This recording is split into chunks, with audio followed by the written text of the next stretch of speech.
Study on circuit breaker, switch আর fuse, relay. আচ্ছা, এগুলা এটা কি? এটা হচ্ছে সার্কিট ব্রেকারের মেন সুইচ। এই যে ধরো সার্কিট ব্রেকার, এগুলো হচ্ছে সব এমসিবি, মিনিচার সার্কিট ব্রেকার, ঠিক আছে? MCB, miniature circuit breaker. এখন এই সার্কিট ব্রেকারের আমরা একটা লোডের জন্য একটা সার্কিট ব্রেকার ইউজ করি। যেমন ধরো এই যে এরকম ও, বাসা বাড়িতে প্রত্যেকটা কানেকশনে আলাদা আলাদাভাবেই থাকে তো। থাকে এই যে সিঙ্গেলগুলো, এখানে যেমন দুইটা একসাথে এরকম আলাদা থাকে। তার মানে কি এই লাইনটা আমরা এটার সাথে এটা থেকে নেই। এই লাইনটা যদি আমাদের টোটাল যতগুলা লোড ব্যবহার করতেছি বা যতগুলা ইকুইপমেন্ট ব্যবহার করব সবগুলা সার্কিট ব্রেকারকে অন অফ করার জন্য এই সুইচটা ব্যবহার করি। এই বড়গুলো এটার সাথে কানেক্ট করলে তো পুরোটা একটা অফ হবে, একটা মেন সুইচ হিসাবে কাজ করবে। তার মানে কি এখান থেকে সমস্ত লাইনগুলো দেওয়া হয় বোর্ডে। একটা বোর্ডে দেখবে যে একটা মেন সুইচ আছে, ওইটা যদি টোটাল সুইচগুলো আমরা অন অফ করতে চাই তাহলে হচ্ছে এই মেন সুইচ দিয়ে করতে হবে। এটা হচ্ছে সার্কিট ব্রেকারের মেন সুইচ হিসাবে ব্যবহার করা হয়। এগুলা হচ্ছে সার্কিট ব্রেকার প্রোটেক্টিভ ডিভাইস। আগে যেমন আমরা কাট আউট ব্যবহার করতাম, ওইটা হচ্ছে লোড অতিরিক্ত হলে কাট আউটটা পুড়ে যেত, কিন্তু এখন হচ্ছে সে পড়ে যায় লোডকে বাঁচানোর জন্য, ঠিক আছে? তারপর আবার ম্যানুয়ালি যে আমরা উঠায় দিয়ে আসি। এটা হচ্ছে আমার রিলে, ইলেকট্রোম্যাগনেটিক ডিভাইস। তার মানে কি ম্যাগনেটিক উপায়ে সে ভোল্টেজটাকে গ্রহণ করে সার্কিট ব্রেকারে দিয়ে দেয়। ভোল্টেজটাকে এটা কি করে ম্যাম? ম্যাগনেটিক উপায়ে ভোল্টেজটাকে গ্রহণ করে সার্কিট ব্রেকারে দিয়ে দেয়, ঠিক আছে? এটা হচ্ছে কি সুইচ। ইলেকট্রিক মাধ্যমে কোনো কিছু লক করতে হলে এই কি সুইচগুলো আমরা ব্যবহার করে থাকি। তার মানে কি বাইকে দেখছো, কারে আছে, এছাড়া আদার্স কোনো ইলেকট্রিক কোনো কাজে যদি আমরা ব্যবহার করে থাকি লক করার জন্য, সেই ক্ষেত্রে আমরা এই কি সুইচটা ব্যবহার করতে পারি। এটাও রিলে। এটা হচ্ছে ফিউজ, প্রোটেক্টিভ ডিভাইস হিসাবে কাজ করা হয়। এটা মেশিনারিজে ব্যবহার করি। এটা হচ্ছে রোটারি সুইচ, রোটেট করবে। এটা কি ম্যাম? এটা রোটারি সুইচ।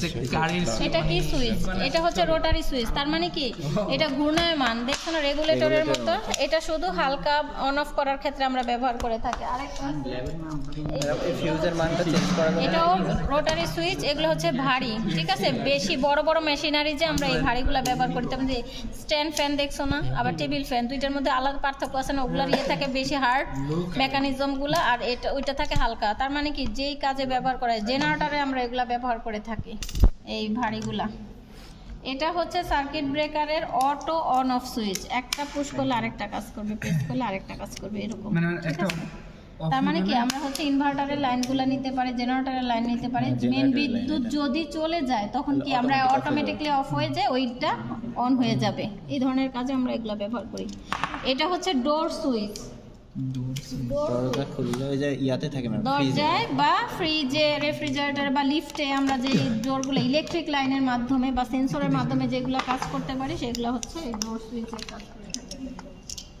এটা হচ্ছে change over switch, main switch. এটাও কাজ করে। এটা আগে যেমন এগুলা ব্যবহার করা হতো, এখন হচ্ছে এইটাতে ব্যবহার করা হয়। আগে দেখবা যে সাব স্টেশন থেকে যে লাইনগুলো আসছে রাস্তায়, দেখবা যে এই ধরনের আগে পুরানো বিল্ডিং বা ইয়েতে ওইসব লাইন, বা গ্রামের বাড়িতে এখনো আছে এগুলা, ঠিক আছে? পল্লী বিদ্যুতের বা এটা রিলে, ঠিক আছে? তাহলে এটা হচ্ছে ইলেকট্রোম্যাগনেটিক ডিভাইস হিসেবে কাজ করে, ওইটাও সুইচ। এটা দেখো দুইটা অন একটা অফ। তার মানে কি চেঞ্জ করে আমরা দুইটা লাইন নিতে পারি, দুইটা অ্যাক্টিভ করতে পারি, একটাকে অফ করে কাজ করতে পারি, দুইটা পাশাপাশি। এটা কি ওই যে মেইন পাওয়ার হাউসে থাকে এগুলা? এগুলা হচ্ছে যে লাইন থেকে বাসায় নেওয়া হয় না। তার মানে তুমি কি এখানে হচ্ছে মেন দুইটা, তুমি একটা যদি চাও জেনারেটরের সাথে সংযোগ দিয়ে আরেকটা মেন লাইনের সাথে সংযোগ দিতে পারবা, মানে আগের পদ্ধতিগুলা। আর এখন তো এগুলো ব্যবহার করা হয় না, এখন তো ওগুলা ব্যবহার করা হয় এখানে তার লাগাইতে হবে আর কি, নাকি মেশিনারি যে দেখে মেশিনারি যে কোথায় সেট করতে হবে সেই অনুযায়ী সোল্ডারিং করে দিতে হবে, বসাই দিতে হবে। এগুলো হচ্ছে ফিউজ, এগুলো হচ্ছে প্রোটেক্টিভ ডিভাইস। হ্যাঁ, আর এটা হচ্ছে টু স্টেট সুইচ, দুইটা অন একটা অফ, টু স্টেট সুইচ হিসেবে কাজ করে। হ্যাঁ, দুইটা অন একটা অফ, এটাও দুইটা, আর এটাও দুইটা লাইন। ওই যে আমাদের মেশিনারিজ গুলো আছে ওইখানে ওগুলা ব্যবহার করা হয়। কে ক্রস লাইন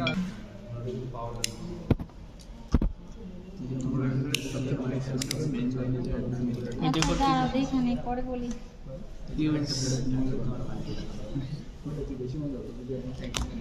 এগুলো হচ্ছে টাইমার সুইচ।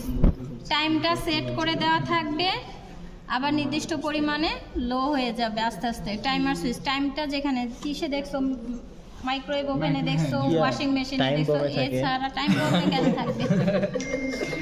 টাইম বোমে টাইম বোমে 5 টাকা থাকবে কি বলে টাইম সেট করা, 500 টাকার ক্যাসিয়া দিয়ে ইউজ করা যায় টাইম বোমে।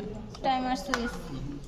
এটা হচ্ছে পুশ সুইচ, পিএলসি তে ব্যবহার করা হয়। এখন ইন্ডাস্ট্রিতে মেশিনারি যেগুলাতে এই পিএলসি বা তোমার ইনভার্টার এটা কাজ করে? এগুলাতে ব্যবহার করা হয়। এটা কিভাবে প্রেস করে? করলে হচ্ছে কাজ করবে, যেটা তার press মানে করবে সেটা- ফাংশনগুলো দেখানো থাকবে যে কোন মেশিন কোন সেকশনের কি কাজ, সেই অনুযায়ী প্রেস করলে সেই সেকশনটা কাজ করতে থাকবে। যেমন এখানে হচ্ছে time change করা ফরওয়ার্ড বায়াস, রিভার্স বায়াসে যদি ইনভার্টারে ব্যবহার করি তখন ফরওয়ার্ড বায়াস, রিভার্স বায়াসে এরকম কিছু ফাংশন দেওয়া থাকে। Second. আবার যদি পিএলসিতে ব্যবহার করি ওইখানেও কিছু ফাংশন দেওয়া থাকে, তখন সেই অনুযায়ী এটা হচ্ছে ওইখানে লিখাই থাকে, মানে কোন ফাংশনের জন্য। তুমি মেশিনারিজ গুলো ইন্ডাস্ট্রিতে গেলে দেখতে পারবা এগুলো এখন আছে, কেন ইয়েতেও আছে মনে হয়। এগুলো হচ্ছে দিয়ে দেওয়া হবে কোনটার কাজ কি কি ভাবে ব্যবহার করা হয়, এটা ডেফিনেশন কি, ইউজার কি, এগুলো সম্পর্কে জিজ্ঞেস করবে স্যার। এগুলা দিয়ে ছবি তুলে নেওয়া যাবে। হচ্ছে পুশ সুইচ, ঠিক আছে, মোটরে দেখছো, এটা এছাড়া দেখি। মেশিনারিজেও যদি থাকে থাকতে পারে। এটা হচ্ছে পিয়ানো সুইচ, শেপটা হচ্ছে হারমোনিয়ামের মতো, এই জন্য এটাকে পিয়ানো সুইচ বলতেছি। এটা হচ্ছে বেড সুইচ বা ল্যাম্প সুইচ, ঠিক আছে থাকে।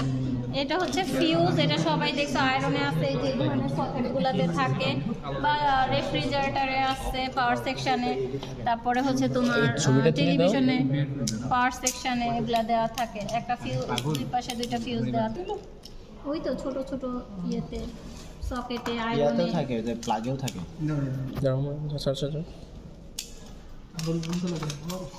ঠিক আছে স্যার, তো তোমাদের নতুন এখন কিভাবে এমনি কিরকম স্যার কি হচ্ছে একটু আপনি বলে দিবেন যে ভালো আছে, হচ্ছে বেশিক্ষণ ধরে রাখবে না।